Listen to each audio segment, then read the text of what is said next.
Good afternoon, my dear students. Welcome to Shri Karni Academy and Educate. Myself, Monica Sharma, your political science educator. कैसे हैं आप सब?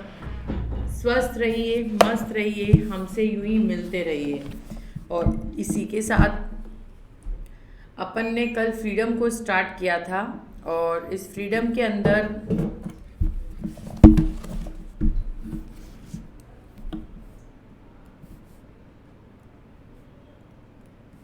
अपन ने सबसे पहले मीनिंग ऑफ फ्रीडम को डिस्कस किया कि it is the absence of constraints, कि ये कॉन्ट्रेंट्स की एब्सेंस का काम है।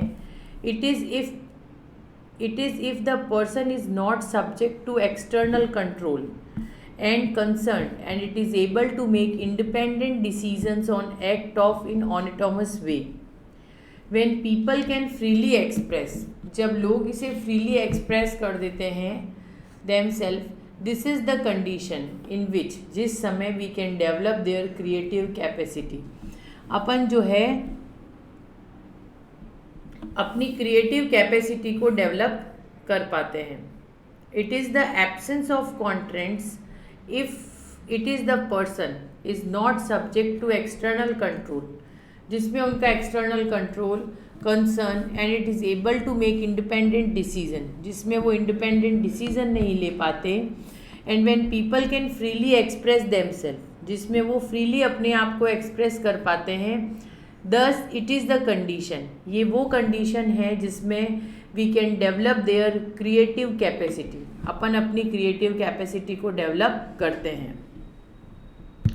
इन reality a society can be free if there is exist minimum social constraints, अगर वो फ्री है तो, that limit ability to make choices freely like against varna system और occupation. Netaji Subhash Chandra Bose on freedom, क्या कहा था उन्होंने? If we are to bring about revolution of ideas, we have first hold up before the ideas which you galvanize, जो आप galvanize करते हैं of whole life, that is freedom. Concept of freedom क्या कहता है? Undergoes the process of evolution, जो कि evolution के process पर काम करता है. By freedom he meant all round freedom. Freedom से चारों तरफ अपना विकास होता है, that is social, economic and political. जिसमें फर्स्ट एग्जाम्पल अपन ने लिया था नेल्सन मंडेला का. Struggle against constraints arising from apartheid like discrimination, different rules for white and black, and he spend 20 years of his life in the jail. 20 साल निकाल दिए थे, जिसमें अपन ने करेक्शन किया था कि 28 years है. N San Suu Kyi, in her book freedom from fear, he says me real freedom is freedom from fear, and unless who can live free from fear without a identified human life, she paid high personal price for freedom struggle. अब आते हैं कल वाले topic के बाद में main topic source of constraints पर. ठीक है, कि सोर्स ऑफ कॉन्ट्रेंट्स क्या कहता है, किस तरह से अपन जो है उसे अंडरस्टैंड कर पाते हैं, फॉलो कर पाते हैं. दैट इज सोर्स ऑफ कॉन्ट्रेंट्स, जिससे अपन सीखते हैं कि किस तरह से जो एपरेथाइड लोग थे उनको तंग किया जा रहा था, परेशान किया जा रहा था.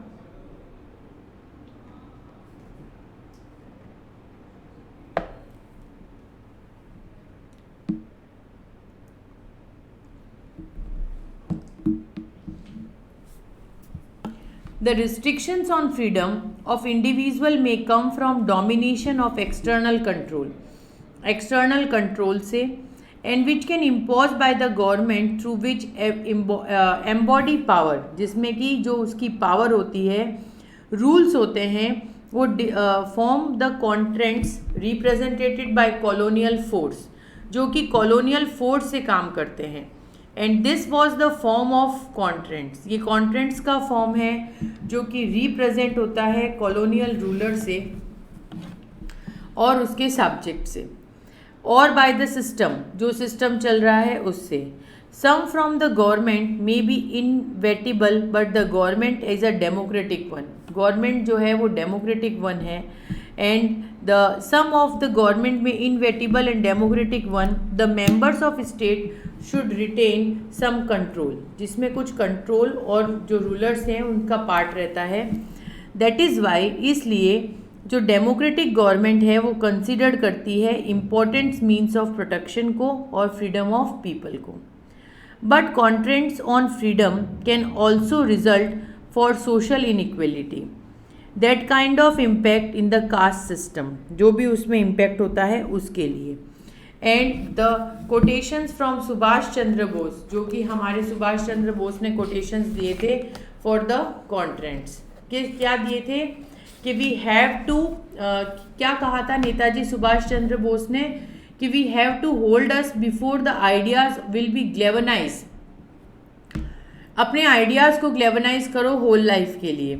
But freedom is a word which is varied continuous and over and conceptions. ठीक है.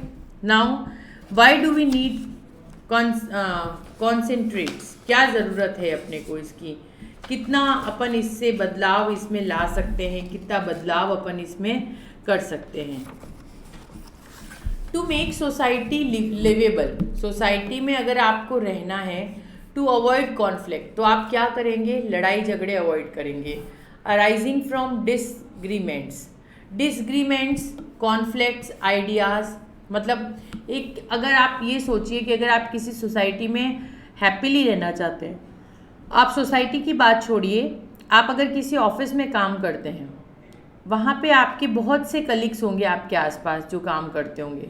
अब आप आइडेंटिफाई कर पा रहे होंगे कि एक कलीग ऐसा है जिसको कोई कुछ भी कहे वो सीधा लड़ने को तैयार हो जाता है, तो बाकी सारे कलीग जो हैं उससे डरते हैं कि छोड़ो इसके हाँ में हाँ मिला दो, वरना कौन इससे दिमाग लड़ाएगा, है ना. ऐसा होता है ना.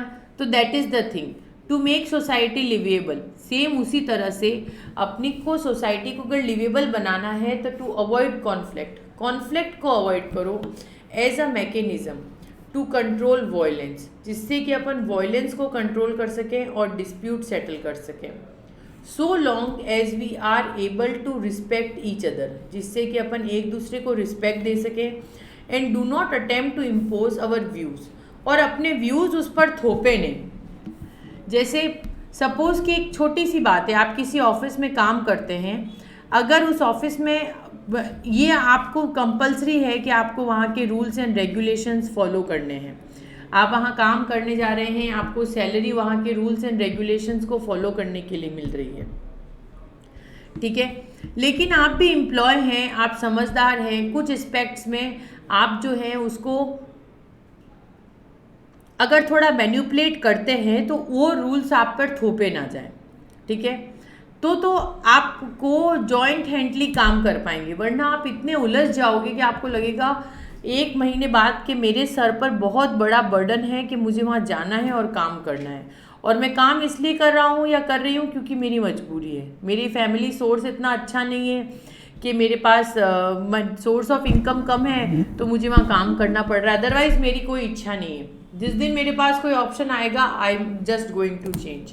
तो ऐसा क्यों, जब कब होता है, जब आपको वहाँ पे किसी काम के लिए थोपा जाता है, परेशान किया जाता है, बार बार आपको एक ही चीज़ 10 बार बोली जाती है, तब उस चीज़ के लिए आपको लगता है कि ठीक है, जिस दिन मुझे कोई बेटर ऑप्शन मिलेगा I am just going to change it, है ना. So to make society liveable, to avoid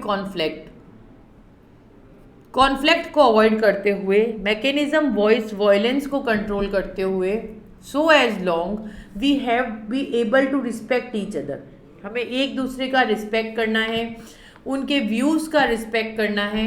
and do not attempt to impose our views, अपने व्यूज़ उस पर थोपने नहीं है. On other we may be able to live freely and with minimum concentrates. Main question is that the constraints is justifiable with which or not.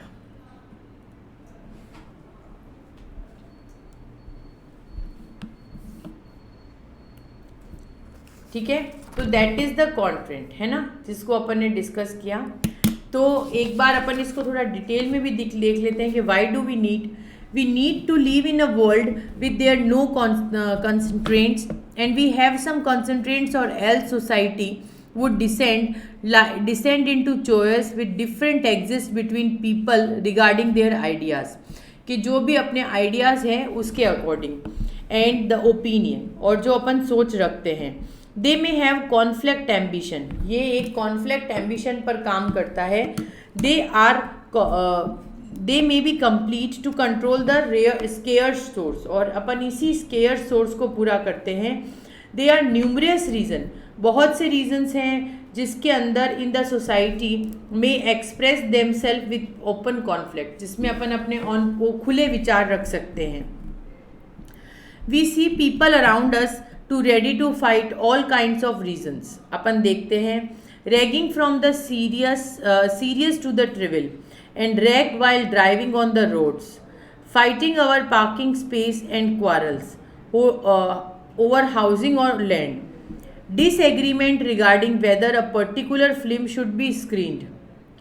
All these and many other issues can lead to conflict with and violence. Perhaps you even loss of life. आप जिंदगी की कुछ बागडोर आपकी मुश्किल हो जाएगी. Therefore, every society needs some mechanism. हर society को एक मैकेनिज्म की ज़रूरत पड़ती है टू कंट्रोल वायलेंस, जिससे कि अपन वायलेंस को कंट्रोल रख सकें एंड सेटल द डिस्प्यूट, और डिस्प्यूट्स देख सकें. So long we are able to respect each other with the views and do not attempt to impose our views on others, we may be able to live freely. अपन आराम से रह सकें with minimum constraints, ideology or free society we should be able to hold, develop our own rules of living and pursue our choice. But the certain of such society to requires some concentrates at very least.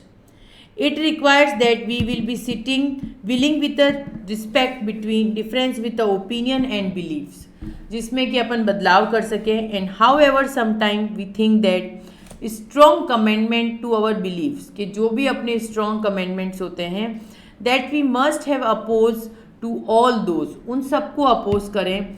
We see their views और ways of living unacceptable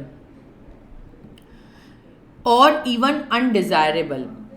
under such circumstances we need some legal and political restraints to ensure that difference may be discussed and debate without one group, and we may be confronted with attempt to bully or harsh. The important question, however, to identify that the constraints on freedom are necessary to justable and external to individual, may justify say that can be done and what cannot. Further, there may be any areas in our life and action that should be externally constraints. तो इसलिए अपने को ज़रूरत पड़ती है constants की, समझ गए? To live in the society in a very liveable way, to avoid conflicts from arising disagreements and conflict deals. Thus construct act as a mechanism, एक मैकेनिज्म की तरह काम करता है टू कंट्रोल वायलेंस, जिससे अपन वायलेंस को कंट्रोल कर सकते हैं, डिस्प्यूट सेटल कर सकते हैं.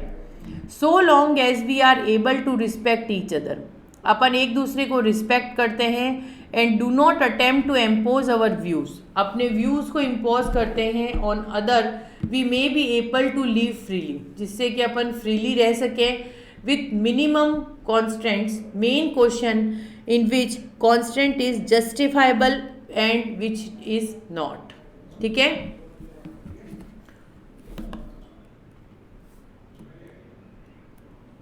अब आते हैं हार्म प्रिंसिपल पर.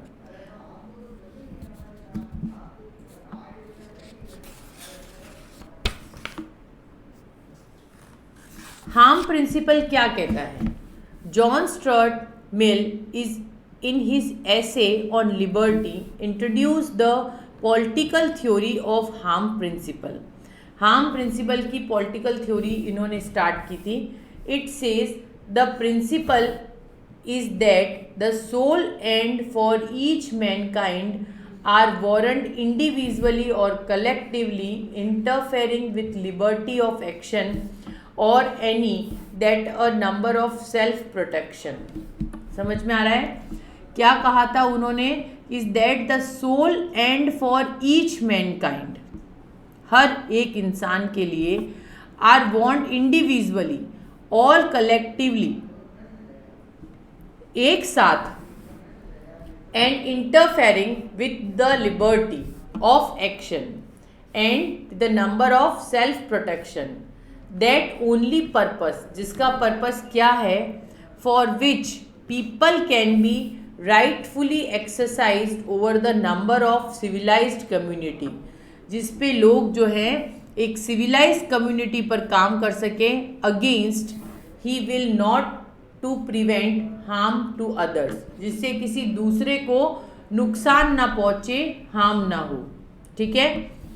ही distinguish between self regarding actions, that is action that have consequences only for individual, and other regarding actions, that is those actions that have consequences for others, जो दूसरों के लिए.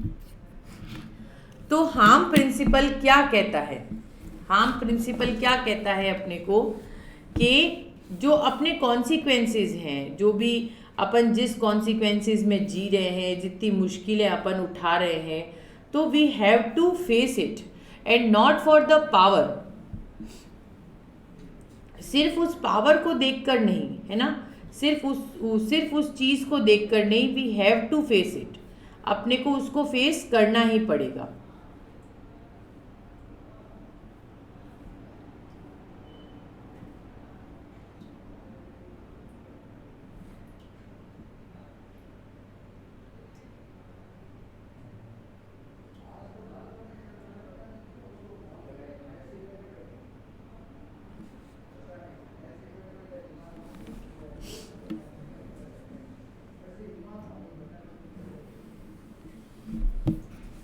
तो अगर अपन इसको प्रॉपर उसमें देखते हैं तो एकमात्र उद्देश्य जिसके लिए सभ्य समुदाय के किसी भी समुदाय पर अपनी इच्छा अनुसार शक्ति का सही इस्तेमाल किया जा सके, ठीक है, और दूसरों को नुकसान पहुंचाना और पहुंचा होना, गंभीर होना, मामूली नुकसान के लिए मिल केवल सामाजिक अस्वीकृति देना, ये सब कानून की शक्ति है.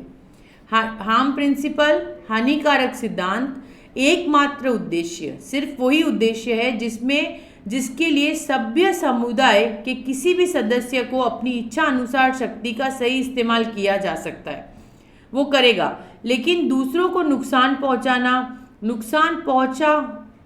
पहुंचना, गंभीर होना, ये सब जो है ये गलत बात है. तो अपने को कभी किसी को इस तरह से नहीं देना है कि whatever wants to long his action do not harm other. हम कभी किसी को नुकसान ना पहुंचाए. Society is able to prevent this action. हमारी सोसाइटी जो है वो इन एक्शन से हमको बचाती है.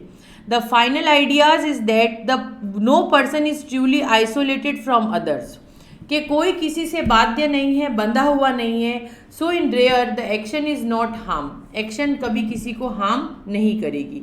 ये जॉन स्टुअर्ट मिल ने लिखा था. और इसके अंदर क्या आपको अगर आता है कि अगर ये क्वेश्चन बनता है इसमें मोस्टली कि what do you understand by harm principle, discuss is relevance of the principal.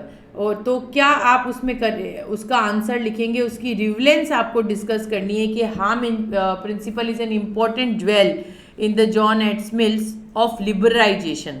तो उससे पहले अपन को लिबरलाइजेशन को ज़रूर से डिस्कस करना पड़ेगा.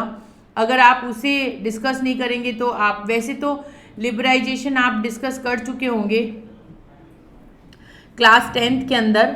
तो आई होप आपको लिबरलिज्म वर्ड बहुत अच्छे से क्लियर होगा कि लिबरलिज्म क्या कहता है और लिबरलिज्म से हम क्या सीखते हैं. ये आपको होपफुली बहुत वेरी नाइस तरीके से क्लियर होगा. बट फिर भी मैं आपको एक बार क्लियर कर देती हूँ. When we say that someone parents are very liberal, we usually mean that we they are very tolerant, उनकी टॉलरेंसी की पावर अच्छी होती है। एज द पॉलिटिकल आइडियोलॉजी, और अगर अपन इसी पॉलिटिकल आइडियोलॉजी को देखें, liberalism has been identified with tolerance.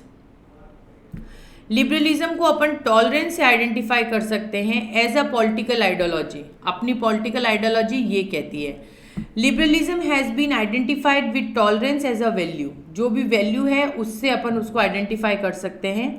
And liberalism have often defined the right of a person, जो भी पर्सन्स के राइट है उसको देखते हुए। Now we disagreed with them, अपन उनके साथ डिसएग्रीड भी कर सकते हैं, और इसी डिसएग्रीडिटी के साथ में अपन जो है वो what is the distinct about the modern liberalism, कि अपना मॉडर्न लिबरलिज्म क्या कहता है, that we had to focus on individual, कि अपन उस इंडिविजुअल पर फोकस करें for liberal identities which is focus of individual, and like family, society, community have no value, अपनी कोई वैल्यू ना रहे, but only these are value by added, अगर ये इसमें ऐड होती है, दे वुड से फॉर एग्जाम्पल, ये उसके एग्जाम्पल का एक पार्ट है, that the decision to marry someone should be take individual by the family, है ना, कि किसी से शादी करना, that is marry to someone to be taken individual rather than by a family, caste और community. Liberal tend to give priority to individual, उस individual को प्रायोरिटी देता है over the values like equality. They also tend to be suspicious in political authority, अपन इस political authority से भी suspicious हो जाते हैं। हिस्टोरिकली अगर अपन देखें तो liberalism favoured the free market and minimum role, अपने को फ्री मार्केट और मिनिमम रोल देता है। However the present day liberalism acknowledge the role welfare states measures and reduce both social and economic value, जो कि अपने सामने आती है। So what we say that कि हार्म प्रिंसिपल क्या है, कि हार्म प्रिंसिपल जो है एक सेटिस्फैक्ट्री एड्रेस है, ठीक है ना।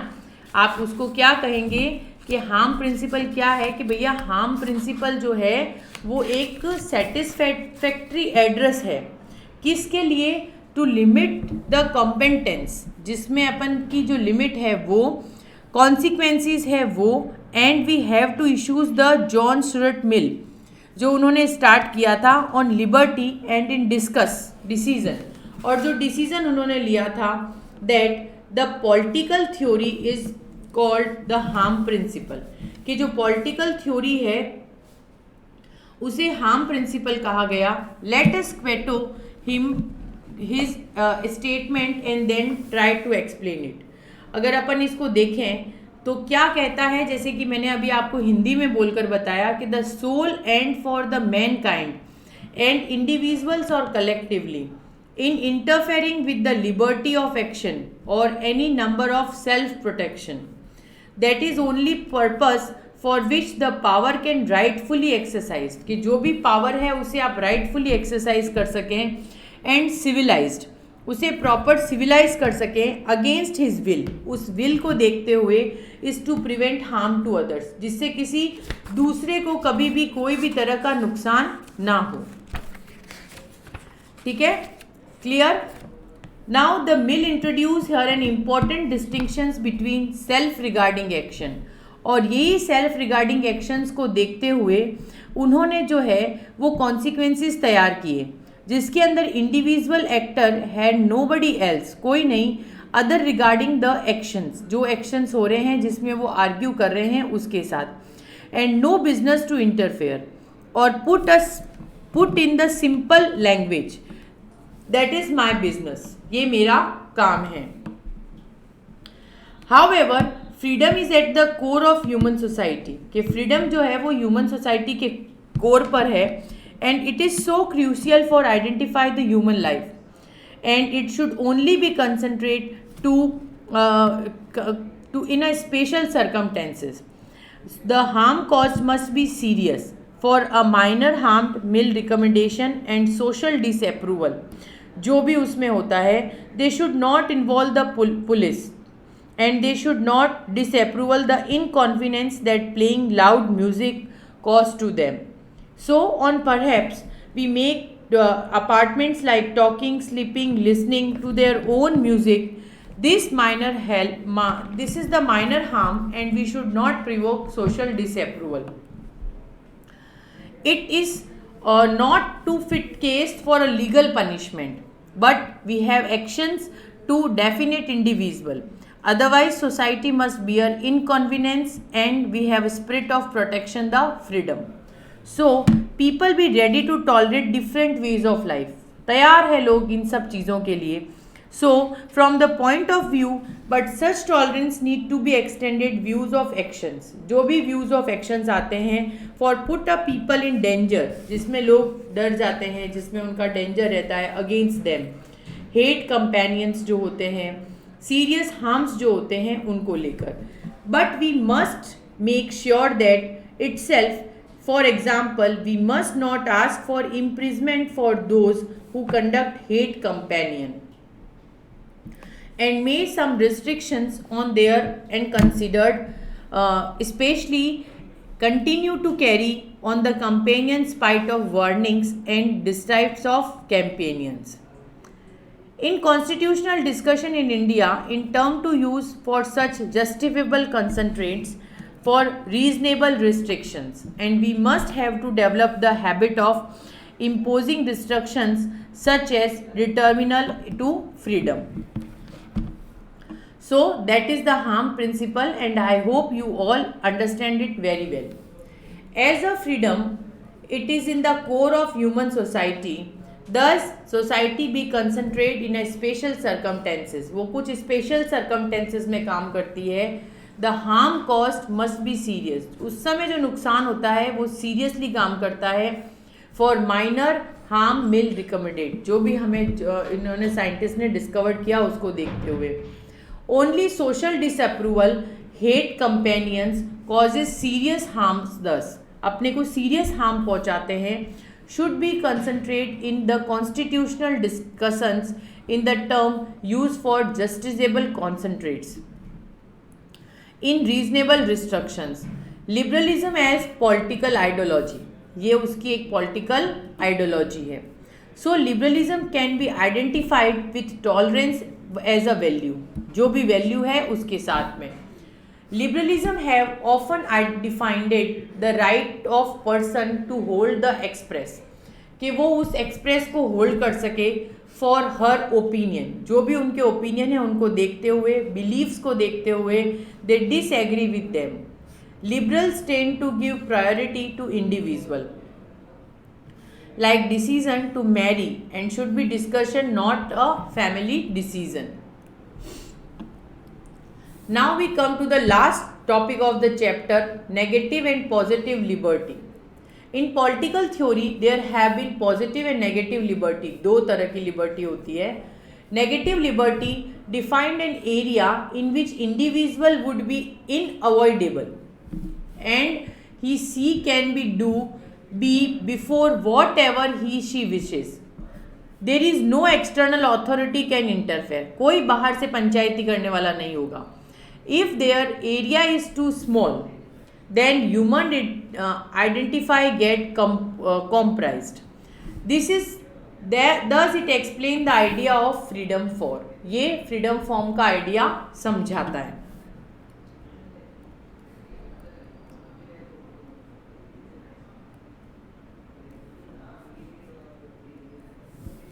Positive liberty क्या कहती है? Explain the idea of freedom.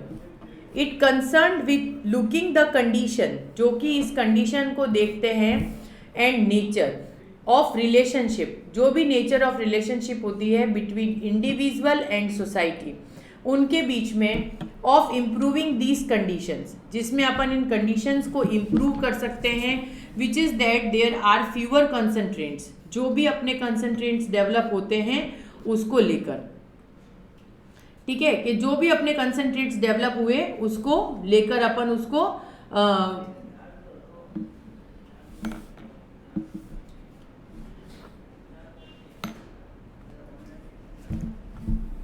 Improve कर सकते हैं, such that there are fewer constraints to development the individual personality. ठीक है, कि और thinkers like Rousseau, Hegel, Marx, Gandhi, Aurobindo, ये सब जिनके एक्सप्रेशंस बिलोंग करते हैं minimum area of non difference. ठीक है, सो पॉजिटिव लिबर्टी जो है वो एक्सप्लेन करती है आइडिया ऑफ फ्रीडम को, इज टू कंसर्न विद, जो किसके साथ कंसर्न करती है, looking at conditions and nature, जिसमें अपन कंडीशंस और नेचर्स को एक्सप्लेन कर सकते हैं बिटवीन द इंडिविजुअल, जो भी हमारे इंडिविजुअल है उनको देखते हुए, इम्प्रूविंग द कंडीशंस, के जो भी कंडीशंस है उनके बारे में सोचते हुए। ठीक है, कि अगर अपन पॉजिटिव और नेगेटिव लिबर्टी के ऊपर जाते हैं तो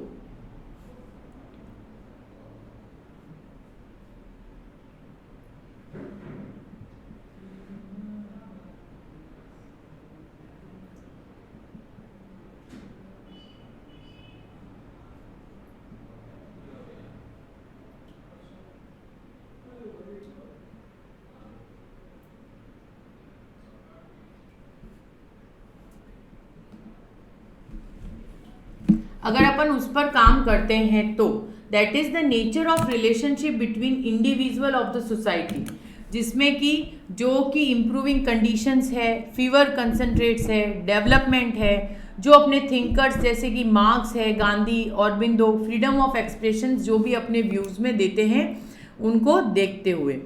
now Voltaire said disapprove of what you say but I will defend to that our right to say it.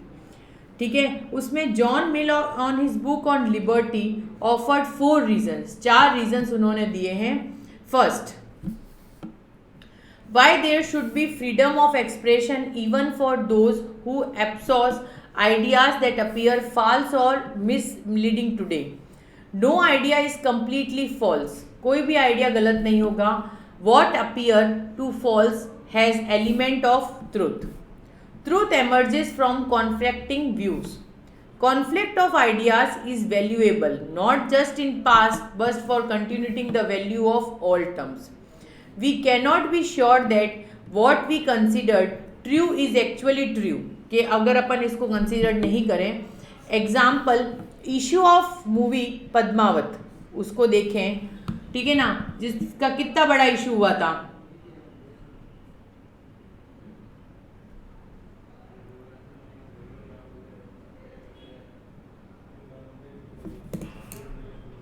जिसका we cannot sure that we have considered, कि अगर अपन उसको कंसिडर करते हैं तो आप ये देखते हैं कि अगर लिबर्टी के अंदर जाते हैं,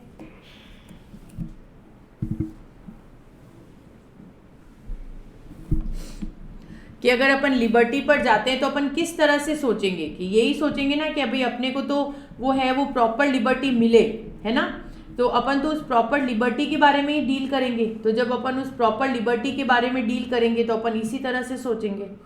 तो that is the thing that we cannot be sure that we consider true is actually true. And example issues of movie Padmaavat, OMG banning in any contact of easy solution in short terms. OMG movie थी, oh माई God, जिसमें वो भगवान को बुलाकर और कहते हैं कि भगवान आप मेरा कोई काम नहीं करते, कोई मतलब नहीं है। अक्षय कुमार की थी शायद वो मूवी। तो पद्मावत है, OMG है। Then term of a long term to develop a habit of banning content of censorship of films is acceptable but not in banning, उसको अपन उसमें प्रोवाइड नहीं करा सकते। Thus when contents are backed by organised social religions, जब अपन उस पर देखते हैं cultural authority may might of state, they restricted our freedom in the ways that are difficult to fight against, मुश्किल हो जाता है। but if we willingly for the sake of pursuing our goals or amphibians accept certain restrictions or freedom is not similarly limited, अगर वो limited ना हो तो। so that is positive and negative liberty, and I hope you all will understand it, that all need to recognize the negative liberty traditionally, है ना, and that argues the innumerable areas of non-interference in which individual can express himself or herself, if the area is too small, अगर वो छोटा है, then the human dignity get compromised, वो compromise हो जाती है, and we may her ask the obvious questions. और इसके क्वेश्चन जब अपन डिस्कस करते हैं, is the choice of what, ये उसकी चॉइस है जिसके अंदर जैसे कि आप क्या कपड़े पहनते हैं, the clothes we wear in different situation, school पहनते हैं ना, क्या स्कूल जा रहे हैं तो यूनिफॉर्म में जा रहे हैं, प्लेइंग खेलने जा रहे हैं तो उस तरह का लूज ट्रैक आपने पहना हुआ है, ऑफिस जा रहे हैं तो आप फॉर्मल्स में जा रहे हैं. At the minimum area belongs that can not be interfered with by external authority, and it is the choice that can be interferent with the state. So the negative liberty arguments are irresponsible to the questions, and in contrast the arguments of positive liberty, अगर उसमें देखें, are concerned with explaining the ideas of freedom. ये freedom के ideas के बारे में बताता है. they are in response, जो कि उस response पर काम करते हैं, जिस रिस्पॉन्स से अपन जुड़े हुए हैं और जो कि उस रिस्पॉन्स पर काम करते हैं. And the individual to develop, जिससे कि जो इंडिविजुअल है वो डेवलप करता है, जो इंडिविजुअल है वो पर्टिकुलरली उस पर डेवलप करता है और उसके डेवलपिंग मोड पर अपन अनेबल करते हैं पॉजिटिव कंडीशंस को, कि क्या पॉजिटिव कंडीशंस में अपन ने काम किया. अब पॉजिटिव लिबर्टी को अगर अपन रिकॉग्नाइज करें तो we can be freely only in society and hence tires to make that society such that it enables the development of individual, हर इंडिविजुअल का डेवलपमेंट हो. Where is negative liberty only concern with, जो negative liberty है वो सिर्फ किसके साथ concern करती है, of such course negative liberty and expand the minimum areas, के जो भी मिनिमम एरियाज हैं उसके लिए. So that is the positive and negative liberty. Freedom of expressions में जैसे कि अपन ने अभी पढ़ा, अपन ने मूवी के लिए भी अपन ने पढ़ा, OMG है, पद्मावती है. So we can think about that and constraints are different kind of existed subject them to different situations. ये डिफरेंट सिचुएशंस पर काम करते हैं और यही डिफरेंट सिचुएशन जो है वो रिफ्लेक्ट करती है अपने को by the backed organise social and religious culture, जो भी सोशल और रिलीजियस कल्चर है उसको देखते हुए. And in certain restrictions our freedom is not similarly limited, इतनी लिमिटेड नहीं है. And then we cannot claim our freedom to be curtailed, उसको अपन इस कर्टल्ड फॉर्म में नहीं ला सकते. So that is the chapter and I hope आपको समझ में आया होगा. So in begin we say that freedom is the absence of external constraints and we have to realize that freedom embodies our capacity and our ability to make choice, right? So after the chapter we have discussed the 2-3 questions that what is mean by freedom, आप क्या समझते हैं उससे, और क्या relationship है freedom of individual और freedom of nation का, क्या डिफरेंस रहता है नेगेटिव और पॉजिटिव के अंदर लिबर्टी में. What is mean by social constraints and are constraints of any kind necessary for enjoying freedom, क्या अपन उस freedom को enjoy कर सकते हैं. What is the role of state upholding, क्या role है state का upholding करने में of the freedom in citizen. And what is mean by freedom of expression, freedom of expression क्या है और इसके overviews क्या हैं. तो I hope you all will understand. और इसके अंदर एक वो था कि ये सेकंड पॉइंट ट्रुथ के साथ एमर्ज करता है, थर्डली ये कॉन्फ्लिक्ट के साथ एमर्ज करता है. So that is the chapter of freedom. और अब आपको रियल में फ्रीडम का मतलब बहुत अच्छे से समझ में आया होगा कि फ्रीडम क्या है, अपन किस तरह से आज़ादी को एंजॉय करते हैं. फ्रीडम ये नहीं है कि आपको अच्छे अपने चॉइस के कपड़े पहनने दिए जाए, आपको जो है अपने चॉइस से काम करने दिया जाए. फ्रीडम ये है कि एक सोसाइटी के अंदर आप किस तरह से सर्वाइव करते हैं, आप किस तरह से रहते हैं, और अगर आप प्रॉपर ढंग से रह रहे हैं that means you enjoy the freedom. Otherwise तो आप ऐसे बहुत से कॉन्फ्लिक्ट्स होंगे जिससे आप उलझते जाएंगे, परेशान होते जाएंगे और वो चीज़ें कभी भी ख़त्म नहीं होगी. सो I hope you all will enjoy this chapter और इसी तरह से अपन अपना इसका कल 3rd चैप्टर इक्विलिटी को स्टार्ट करेंगे। आई होप आप लोगों को मज़ा आ रहा होगा। अगर कोई डाउट्स है कुछ है तो आप मुझसे चैट बॉक्स में कमेंट करके पूछ सकते हैं, जैसे डिफ़िकल्ट वर्ड्स हो गया या पर्टिकुलर कोई पैराग्राफ है, कोई लाइन है जो आपको समझ नहीं आई, you can discuss with me, I will definitely reply you. मैं आपको ज़रूर से इसका रिप्लाई करूँगी। So please it's my humble request कि आप मुझसे कमेंट्स ज़रूर करें, मुझसे पूछें ज़रूर, मेरे को आपके व्यूज़ का वेट रहेगा। कल अपन इक्वलिटी के साथ मिलेंगे। So thank you for watching. Please like, share and subscribe your Karni academy education platform. Thank you from my side, your political science educator Monica Sharma. Thank you so much.